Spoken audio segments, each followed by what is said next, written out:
So the first speaker this afternoon is Dr. David Walmer. David has been an inspiration to many of us through his work in Haiti. He's a member of the Duke Global Health Institute, and he's going to talk to us about their focus on service and research in Haiti. Welcome. Worked. Good job. All right, there's your laser. Great. Thank you. This is a huge change in direction from the last talk, but it's but it's a true honor and privilege to be here. And there's some people in the audience here who have contributed to what I'm going to share. David Katz sitting back here in the back. I started my career at Duke here 28 years ago as a basic scientist, a biochemist, and as you'll see, my career had a drastic change in direction. The key points that I wanted to sort of hit today is the fact that we've come to the conclusion, at least in Haiti, that in low resource settings, the best primary screen for cervical cancer is actually looking for the virus. And fortunately, healthcare providers are not even necessary for the screening process. The best secondary screen is less certain in our eyes, but we're searching for better markers of disease progression. The reason why this is an important disease is that cervical cancer is a huge burden of cancer in the world, and it's almost completely preventable. There's a host of screening strategies that are being employed in countries all over the world, and even within Haiti, all these are being done at different places. Cytology, just looking for lesions, looking for the virus, and then secondarily looking for markers of disease progression. And I'm going to take you through our story, which led us through all of these. The key concept is that HPV is the cause of cervical cancer. Problem being that HPV infections are common and progression is not. So when we're trying to figure out how to care for these individuals and populations at the same time, you have to understand the best strategy for the individuals, not necessarily the best strategy for the population.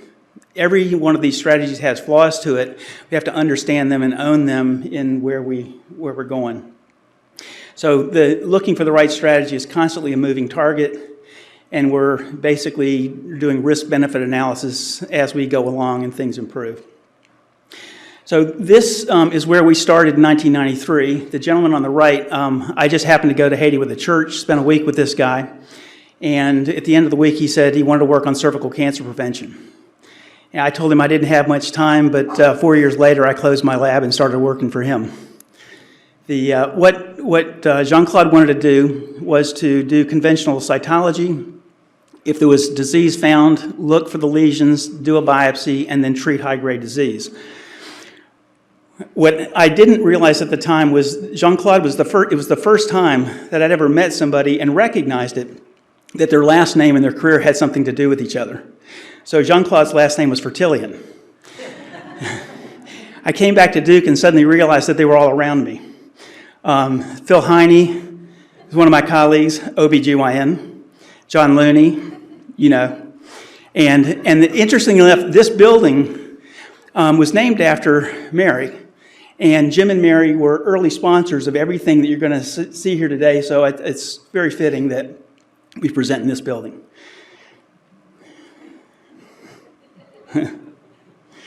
So when we started doing this, very naively, we came to the realization that there were a lot of barriers. People were far from the treatment centers. Many times there were no roads or paths. Women had to work. In this community that you're seeing, about 15% of the children die by the age of 5 of some complication of malnutrition. So the women have to be in the clinics working. Expertise was sometimes available, sometimes not. If you're talking about a national program, there's only 9 pathologists in the entire country of Haiti. And then money. Here, indigent hospitals take care of patients with no money. There, indigent hospitals are hospitals with no money taking care of patients that have no money. When we started getting the data from Jean-Claude initially, what we expected to find was lots of the blue line, lots of women that are infected and had low-grade disease. And then as it progresses, less and less and less cancer. And when you look at the orange line, that's what we actually saw. We saw more cancer than we saw treatable disease. And we were scratching our heads going, you know, what's going on here?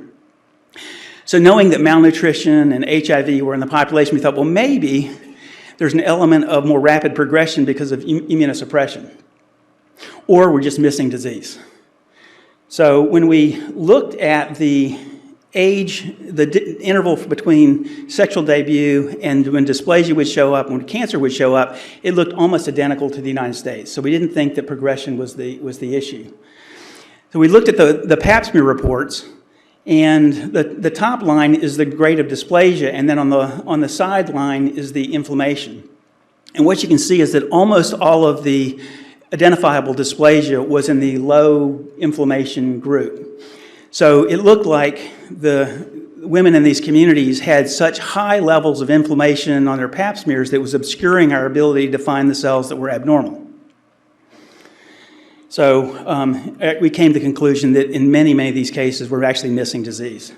So we thought, well, if this isn't a good screen, what do we do? And many people around the world have deviated towards saying, forget the pap smear. You know, you only have 9 pathologists anyway, and just look for the lesions. And so if you do that, it's faster. You don't need the cytologist. It cuts out costs. It's more sensitive. There are some drawbacks. You can't see inside the canal if the squamous columnar junction is there, and you do have a loss of specificity in the testing. So Jean-Claude turned this program over to Delson Morissier, who's the guy on the left there. And Delson was pretty strict about not deviating from standards of care. He said, look, we're the poorest nation in this half of the world. We're right in the backyard of the United States.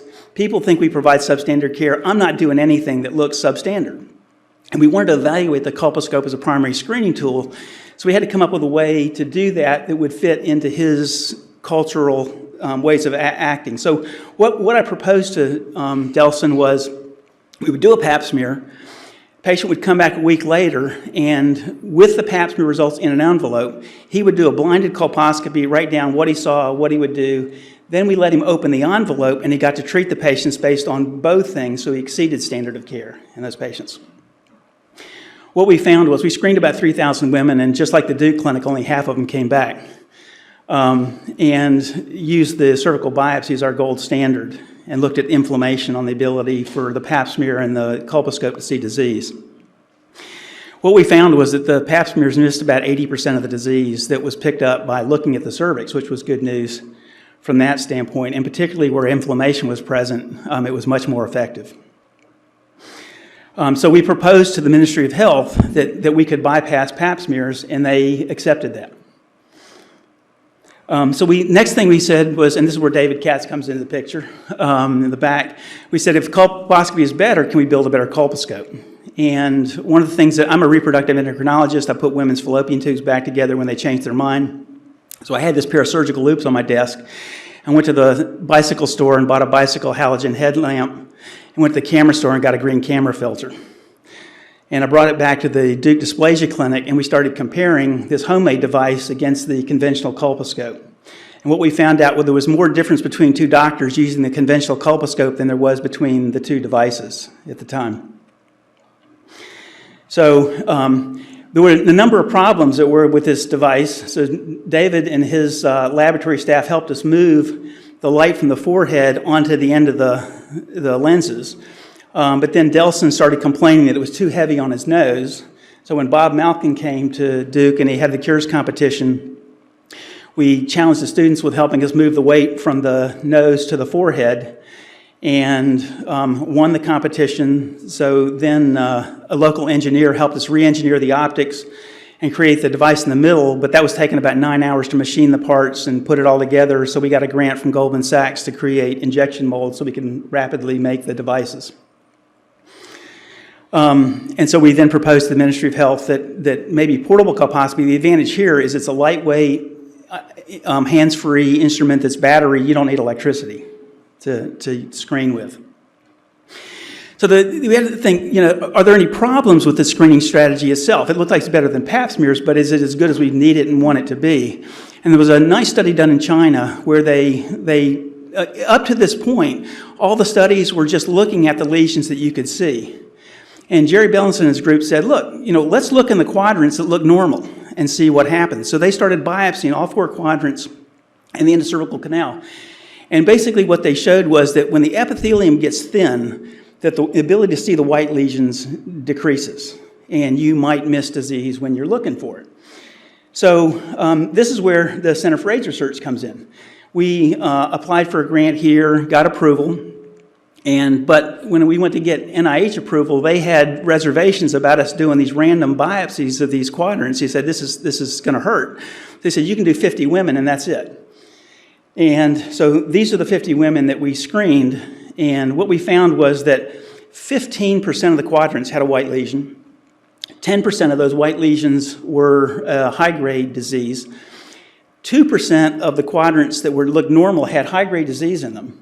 And in this very, very small N, that actually represented half of the high-grade disease in the population. So, we need more data to look at this. So actually, there's another CFAR funded study that's actually underway right now.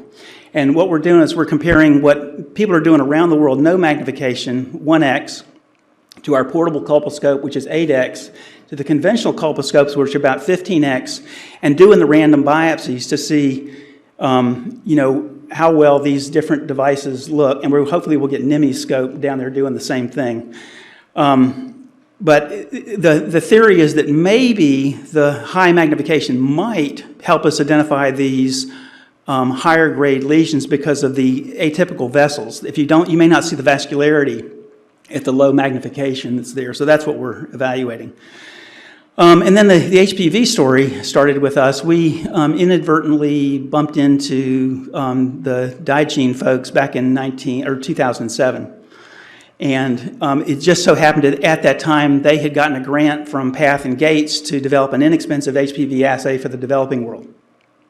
And Paul said, we've got our laboratory work, we need specimens. So we started sending specimens to Paul, and they came up with the initial assay. We said, can we be part of the trialing of this device when it goes out into the community? He said, well, unfortunately, our president's got relationships in China, India, and Indonesia, and we're only going to have 3 arms, so you can't be part of the study. And turned out the Indonesians were slow. So they came back to us and they said, do you guys want to be the 3rd arm? And we said, sure. And it was interesting because they did it first in China, then India, then Haiti, and it worked beautifully in China, it worked beautifully in India, and it failed miserably in Haiti. And they thought, those Haitians, they don't know how to run our assay. Well, they started looking at things, and what they discovered was that the assay was being done in air-conditioned laboratories in China and India and at ambient tropical conditions in Haiti. So the reagents were not stable at warm, humid conditions, and they had to go back to the drawing board. The net result was we could keep supplying specimens to them, and we've now screened over 23,000 women because of that relationship. Paul was very generous. He helped to screen, or he genotyped about 2,000 of the specimens for us gratis. And what we learned when he did that was that every high-risk HPV genotype that is known to man was in the population. That was a little disconcerting. But when we stratified the data and said, what about women that are normal, pap smear or biopsy-wise low-grade versus the high-grade cancers? And it did look like there was some stratification there. We were seeing not a top 2 like we see in the United States, but more like a top 5 or 6, 7 group. But with further refinement of the data, what we discovered was that if you really looked at CIN2, CIN3, and cancers, that it went 20, almost 50%, and then 80%. So based on that, it looks like the existing vaccines would have some impact. And in fact, just this month, my wife Kathy was at a meeting with Partners in Health. They just have a grant. They're rolling out a vaccine trial in Haiti. But it is possible that one of the more upcoming multivalent vaccines may be better in this population. So what's the best primary screen? We've sort of been down this road, these different ways. And there was a study in India that I think is very telling, is saying why HPV should be the primary screen whenever it's available. And this was a study where they randomized villages to one of 3 primary screens, either HPV, cytology, or just looking at the cervix and finding a lesion. And then they looked at women that had a positive test, women that had a negative test, and their input was who died. And what they found was in the women that tested positive, that the HPV group did a little bit better. than the other two modalities. But what was striking was what happens to you if you have a negative test. So we know that cytology misses disease. We know that looking at the cervix, as we mentioned earlier, misses disease. But the bottom line is if you don't have the virus, you're not going to die of this disease. So you can literally ignore 80% of the population if you screen them first with HPV. And then, whereas you have to keep screening the entire population if you start with any other modality. So we proposed this to the Ministry of Health, and they've actually now not only approved this, but they're actually putting HPV testing into their own clinics. So the question is, what should we do with these women? And there's a debate whether or not we should then go on and do colposcopy, biopsy, and treatment, whether we should then look for lesions and treat women that have those, or there's a host of people out there saying if they're HPV positive, we think they should get cryo and get treated. And there may be some argument to that in a condition where people might only get screened once in their lifetime. So this is Ron Cornely. He's the head of the cancer division of the Ministry of Health, and he has officially approved HPV as a primary screen. This is the Komen Foundation of Haiti, which is a group of cancer survivors that are advocates for cancer screening.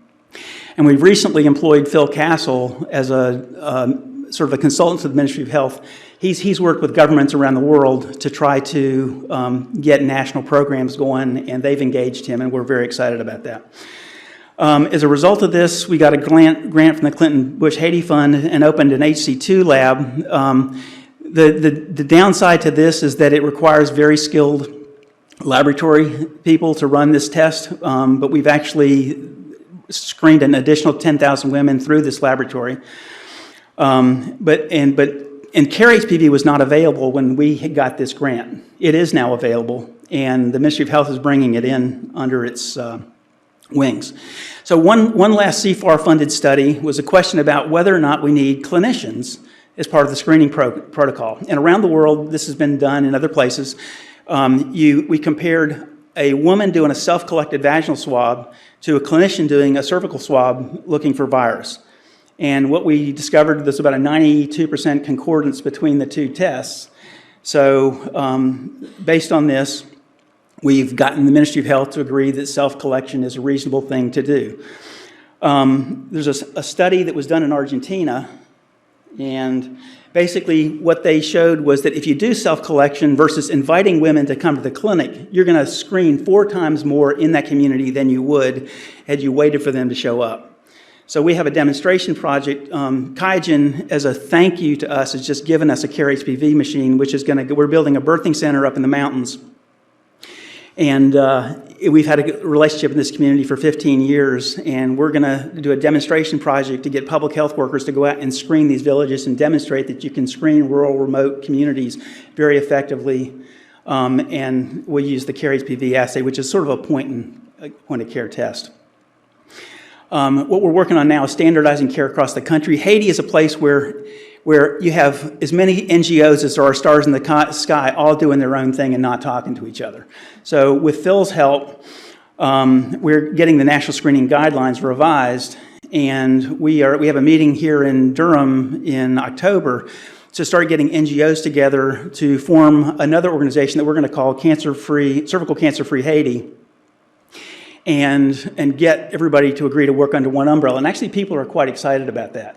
And it would be, in my mind, the first time in Haiti that we've done anything like this. Anyway, this is obviously, there's a lot of people that have helped us do this. These are a number of our Haiti partners, our Duke partners. John, I had made a transition from OBGYN to Duke Global Health here, and this all would have been shut down if John hadn't taken over all the IRB stuff that we've been doing. So, John, thank you very much. And a number of U.S. partners. So anyway, Messi and Peel, thank you.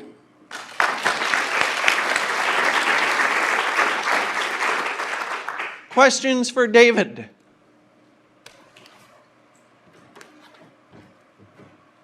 David, tell us, back here. Yes, Laura.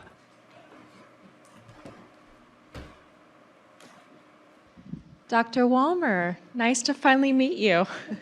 I had to track you down. First of all, thank you for a wonderful talk and for an inspiring story for what you've done over the last 30 years or so. Can you comment more on the hybrid Capture 2 system, access to care and the cost for the patient and also the government in using that system? Yeah, so the HC2 system, we have one central laboratory in Port-au-Prince, and access is a huge issue. We're actually working with some programs that are up in Cap-Haitian, and some other rural communities, and they've been driving back and forth to pick up kits and make things happen. Actually, it turns out that one of the QIAGEN folks, her husband works for the FAA and is looking for real-world applications of drone technology. And we're going to look at the idea of using drones in Haiti to fly the test kits out to these remote locations into central laboratories. But now that CARE is available, so it is a high-complexity lab, that now that CARE is available, we're going to be pushing these NGOs to try to get the CARE HPV systems out in each of these rural areas. Other questions? Yes.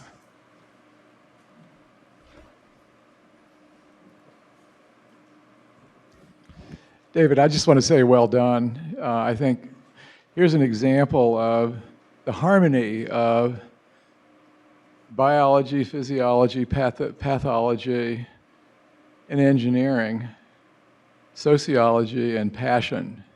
And you made it work. And when we started, we didn't know you were going to get there, but you really have. And I just want to say well done. Thank you. Okay, thank you, David.